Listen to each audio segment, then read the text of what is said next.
see if this is good.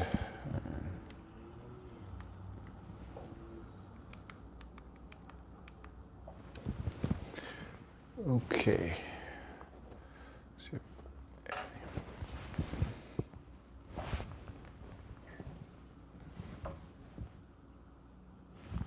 Let's see if we get any people in today for a question and answer period. And as we wait for people to come.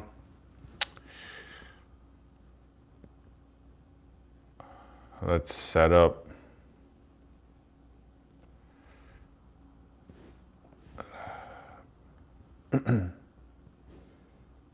See if this is.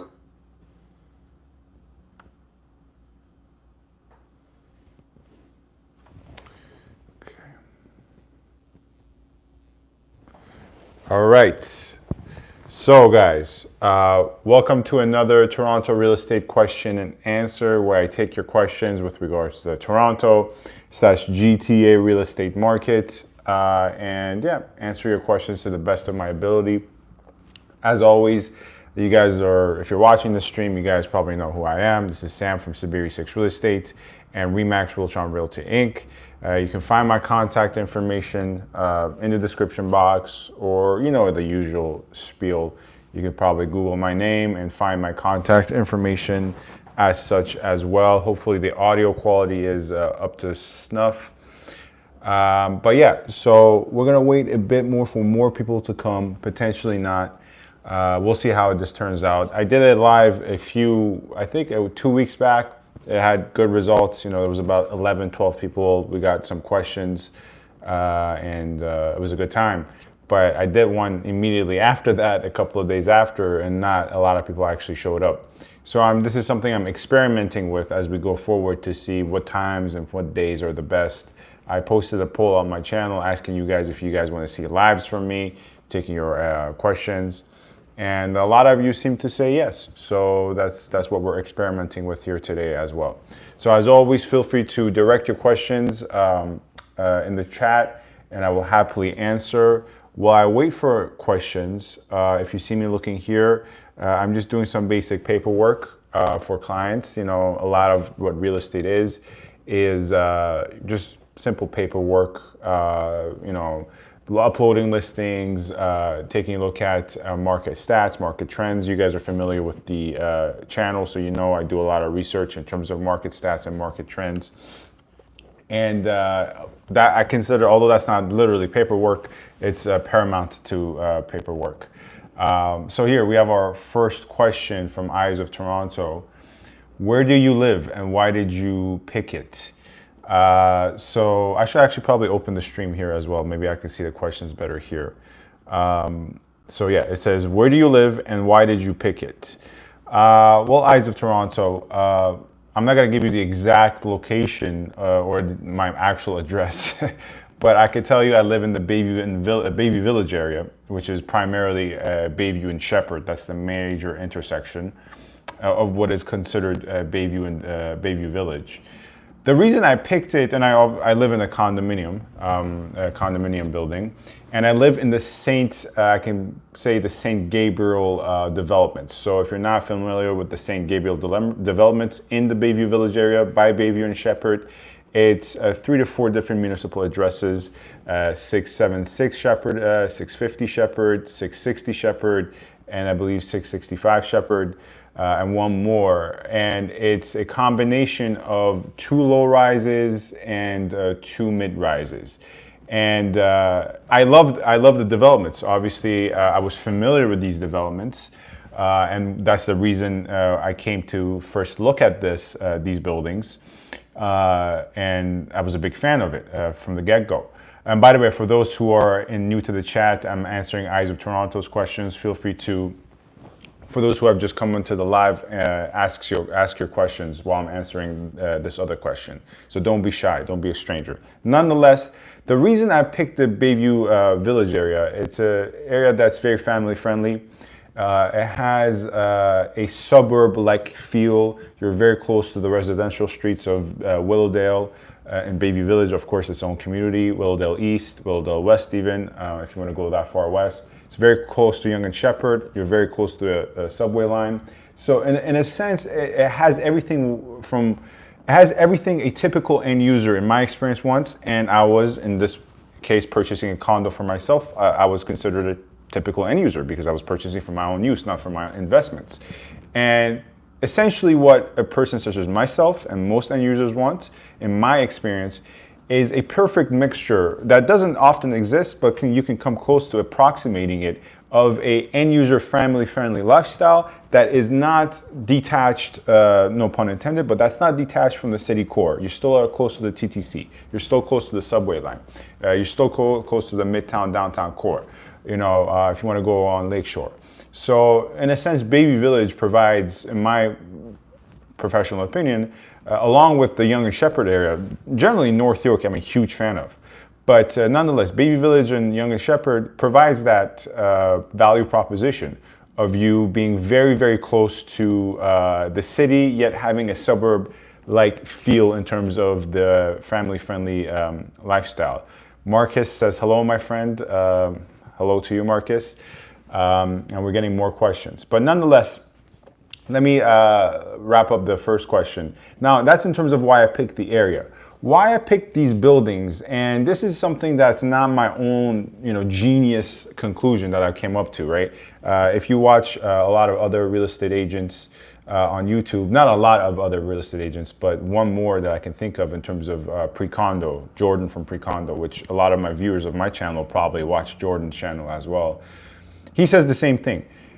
And I agree with him wholeheartedly. And that the reason I agree with him is the reason I picked my condo at Bayview Village, which is really, if you want the best end user condo experience, you have to go for the mid to low rises. They're quieter often, right? Because there's less inventory, so that's going to be less revolving inventory. Often mid to low rises have less sales, not just because of the lower amount of inventory, but because there's, in my experience, when a building has less available units, typically it's priced higher, especially in the sense of the building I have, where it's not exactly the most luxurious, most expensive per square foot building, but at the same time, it's not considered economy either, right? It's definitely a higher middle class building. I would definitely classify it as a higher middle class to lower, higher class building. So it's a quieter building. It doesn't have all the headaches of a, high rise, because it's a low to mid rise. It's only 8 stories. Elevators are fast. There's a lot of residents, high resident base. So a lot of your neighbors are owners. Furthermore, not that tenants are bad. Tenants are not bad, but you don't want to be in a building where it's only tenants, right? You don't want to be in the building where it's 30 to 50% tenants. In this case, my building is mostly 10 to 15% tenants. So frankly, it doesn't have too many amenities either, which I find to be very overrated. That's how your maintenance goes crazy, right? It just has the perfect amenities you need, but not too many in terms of a pool, in terms of a library, because your maintenance has to cover for that, right? So that's why I picked the Bayview Village area, and that is why I picked this building. It was a perfect, and I love the unit as well. Of course, that goes without saying. Me and my fiance, we really like the unit, and since purchasing the property, we've done a lot of work in the unit, and we love it here. All right, so sorry about that. That was a long-winded answer. We'll go to Robert's comments. Robert, I see you're a real estate agent as well. He says, that's why I love the Don Mills. That's why I love Don Mills when I was living there. No subway, but same idea. Don Mills on where exactly, Robert? I'm assuming you mean Don Mills in North York area, right? Yeah, Don Mills area as well. There's a lot of prestigious residential streets. Don Mills and Lawrence. Okay, yes. I see what you're saying. For end users, and you know this probably, Robert, yourself, because you work with, real estate agent, you work with buyers probably, and sellers as well. But if you do work with buyers, you know that a lot of end users, that's what they're after, right? Is a quiet, family-friendly neighborhood that's also very close in proximity to the city center of all the things you need: the hospitals, public transportation, grocery stores, right? Just bars and restaurants and nightclubs. And often, in my experience, end users really want the perfect mix that doesn't exist all over. That's why the areas where it does exist, those are very highly sought after areas, right? Such as, once again, the Yonge St area, certain areas of Midtown, right? So I understand your feeling as well, Robert. Okay, let's get to the next question, which is from Marcus90. He asks, and by the way, if you guys see me look here, that's I'm looking at the questions. Marcus asks, what do you think about St. Clair West? I am a big fan of the St. Clair West area, but obviously it's not in everyone's budget. The condominium, it's very much so like what I was saying in terms of the Bayview Village area. Even more so, I would have to probably say. The St. Clair West area has a lot of mid-rises. Now, that's specifically not completely out of the whole entire volition of the developers. There's strict city ordinances there. There's strict bylaws that keep the development of condominiums below a certain height. And I think in terms of city planning, that's pretty good. That's very good, actually. So there are a lot of condominiums in the St. Clair West area that I'm a big fan of. Once again, primarily having to do with the fact that they are mid-rises, right? I believe mid to low rises are very, very underrated. A lot of people just gravitate rather to shiny high rises, and there's a lot of good shiny high rises to be found. Don't get me wrong. Nonetheless, I do believe, for end user lifestyle, mid rises are much better. But I am a big fan of the St. Clair West area. It is a very pricey area. I do believe, though, if you do like the St. Clair West area, can't afford it, the Eglinton West area is not a bad option at all. Now, it's funny we say this in today's market. If I was saying this in February, a lot of people would be saying, well, yeah, no shit. Excuse my language, but Eglinton West has blown up in prices as well. But I was talking about Eglinton West to a colleague of mine way back in 2019, saying it's very underrated as well. And particularly we're talking about Eglinton and Dufferin, right? Because it's very close to St. Clair West, believe it or not. That stretch of Eglinton and St. Clair, they're not that far apart by the Dufferin area. Nonetheless, if you are a fan of St. Clair West, which I am as well, but you can't quite afford St. Clair West, your next best option is Eglinton West, by the Eglinton and Dufferin area. Of course, once again, it is close to Forest Hill, don't get me wrong, but some of the best parks are actually closer to the Eglinton section, not the St. Clair section. But okay, so that hopefully answers your question, Marcus. I like the St. Clair West area. Isn't one of my most favorite areas now? Not really, but it's definitely a very good area. Next up, Ray L asks, what do you think about the Eglinton Crosstown project at Eglinton and Don Mills? Also, how about the Tridel project at Eglinton and Leslie? So the Eglinton and Leslie Tridel project, actually, as you guys know, I'm a big fan of Tridel, right? So take this into account when I say this. I think the Tridel project by Eglinton and Leslie is going to be a great project because it's Tridel and I trust what Tridel does. But of all their developments, I'm not that crazy about that project. Particularly because I saw it from the agent's perspective, where, when you deal with Tridel, it's not just the fact that they have very good build quality. It's not just the fact that they plan their projects the best. It's also the fact that they have amazing service. They stick to their word. Their delay is very rarely any delays with Tridel. And they really know how to plan a project better than anyone else. However, the exception to that for Tridel in recent memory, once again, from my perspective, seeing the background of it, was the Eglinton and Leslie project they did. Nonetheless, after all the headaches were out of the way, after all the disruptions were out of the way, once again, I do like the project. It is, once again, not a high rise, and there is another project coming at the Eglinton and Leslie area.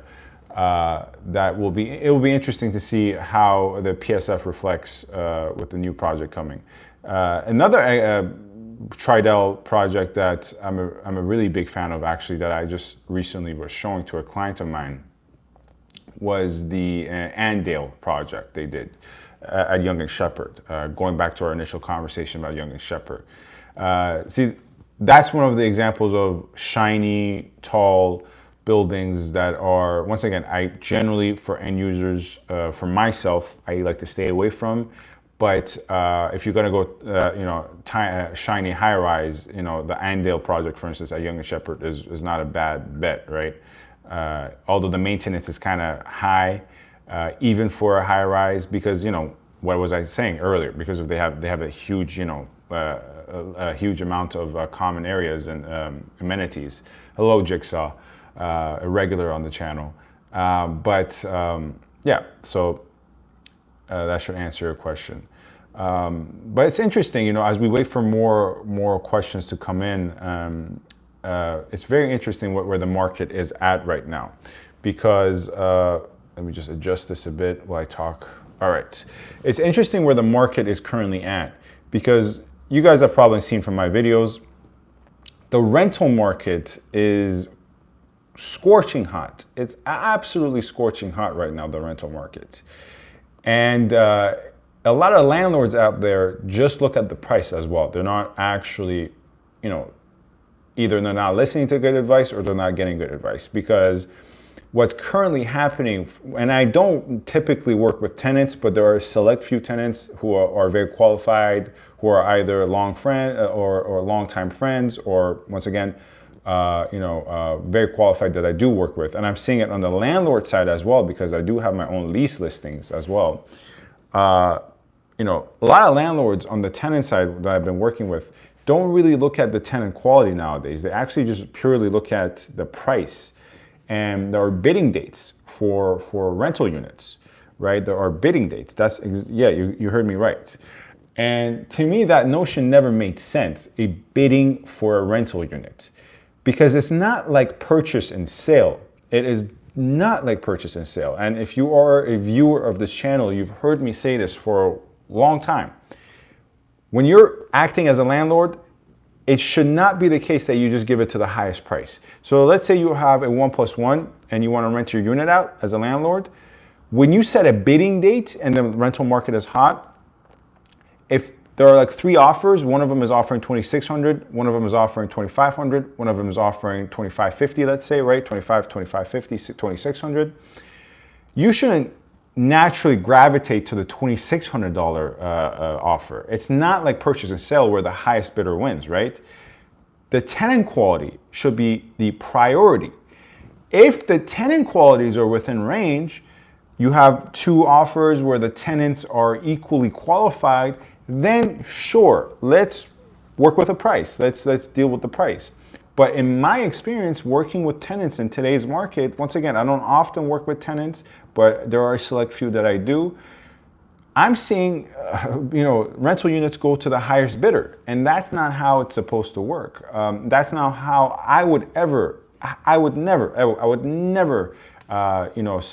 give a professional suggestion to my landlord to just go with the highest priced offer, because a poor quality tenant can promise to pay $2,700 a month for a unit that's only worth, let's be honest, $2,500 a month, and get in, and due to the current laws, never pay rent, be a headache, and you actually never get your $2,700 a month. Whereas if you have a tenant competing, if you have another offer competing with that $2,700 a month offer, and they're only offering, let's say, $2,550 or $2,600, but they're far more qualified, 9 times out of 9, 10 times out of 10, you have to go with the qualified tenant. And I've actually lost, to let you guys behind my business a bit. And this is why I like these lives, because it's not just me speaking about the market. I touch on my business as well.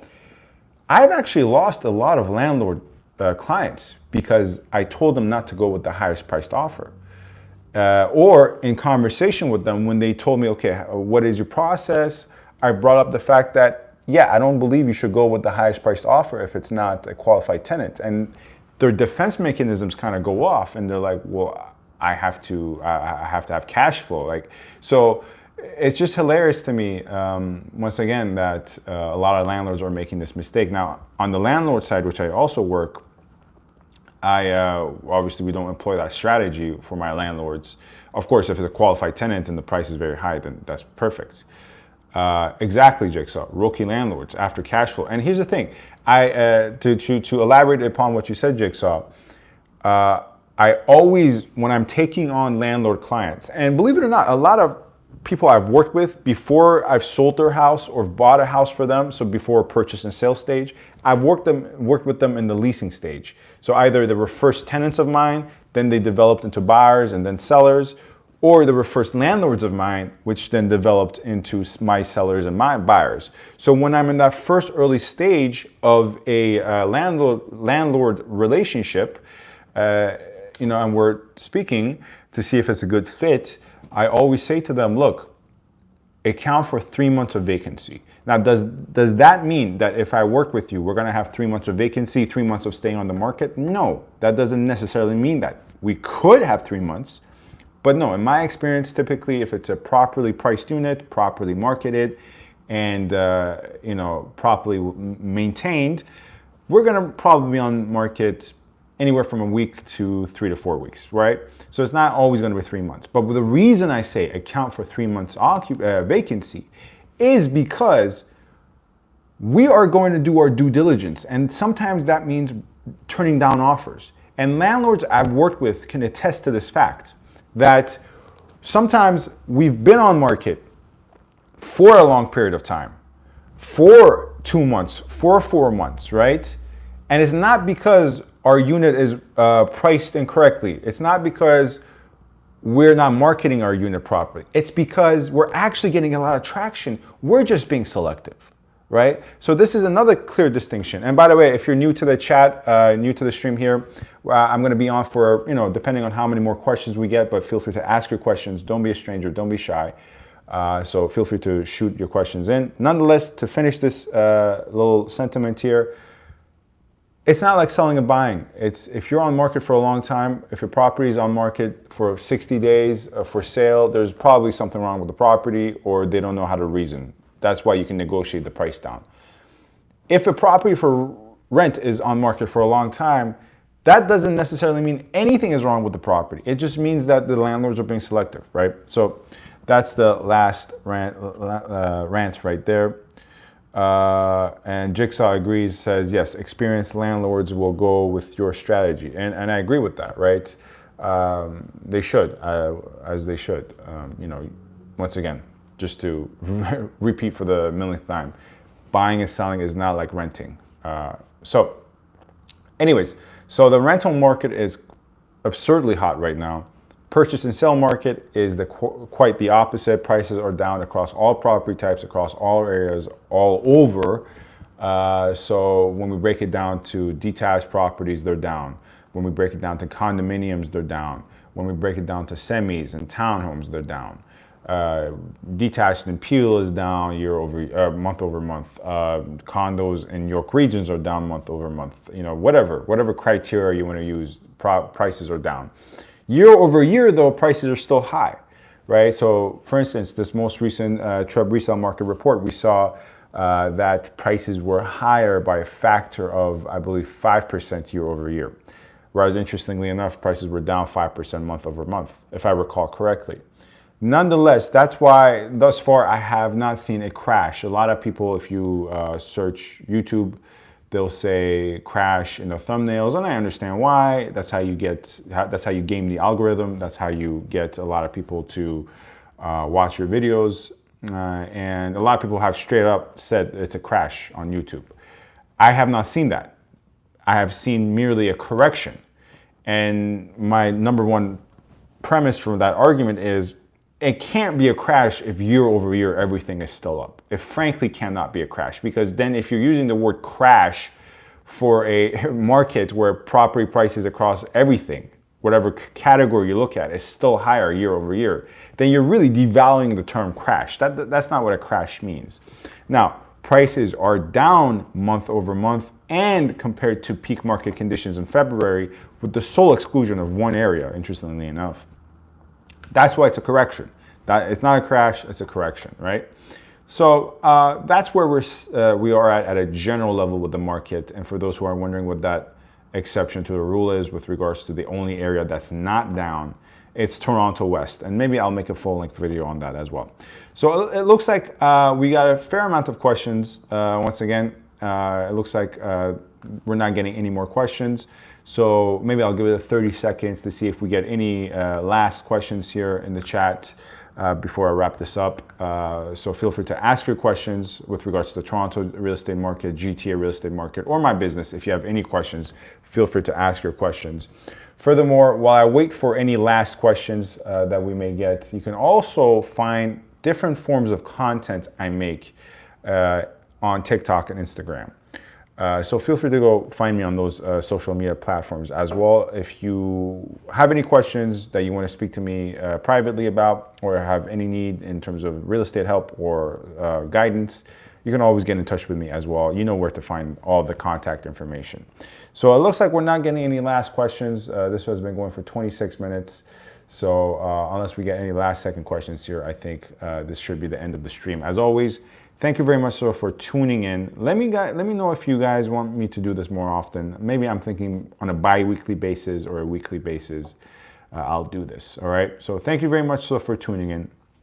Stay safe, stay tuned, and watch for a lot more videos coming out. Thank you.